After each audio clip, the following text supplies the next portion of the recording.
AG entertainment की धमाकेदार प्रस्तुति। Music by Nirbhay Raj Chakiya.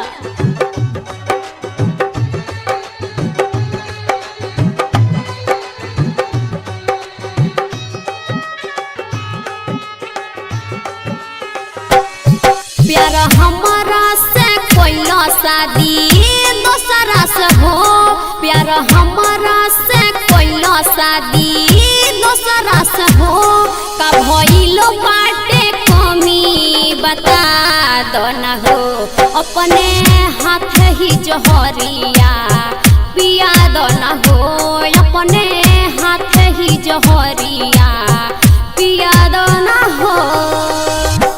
Sandhya recording studio Sitaram चौराहा कुशीनगर।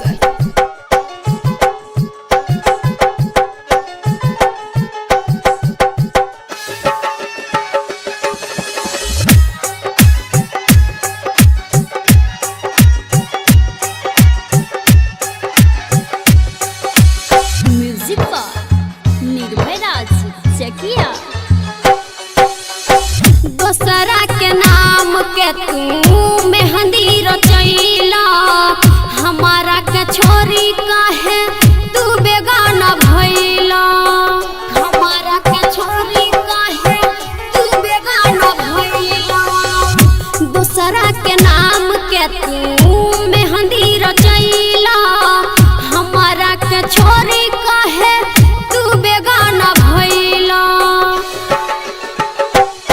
दिल तोरी के हमार तू जाता र दूर, अब मिले खातिर आवा तुम वाद न हो, अपने हाथ ही जहरिया पिया दो न हो, अपने हाथ ही जहरिया पिया दो न हो।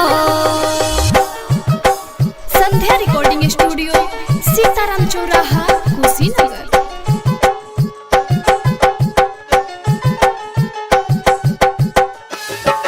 आप सुन रहे हैं एजी एंटरटेनमेंट की धमाकेदार प्रस्तुति।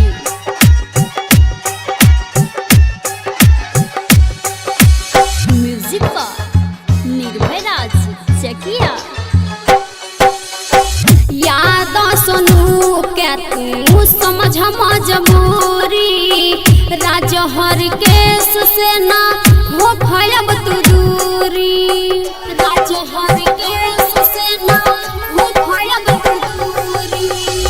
राजा बाबू के तू समझ मजबूरी, राजहर केस से ना हो भयब तू दूरी।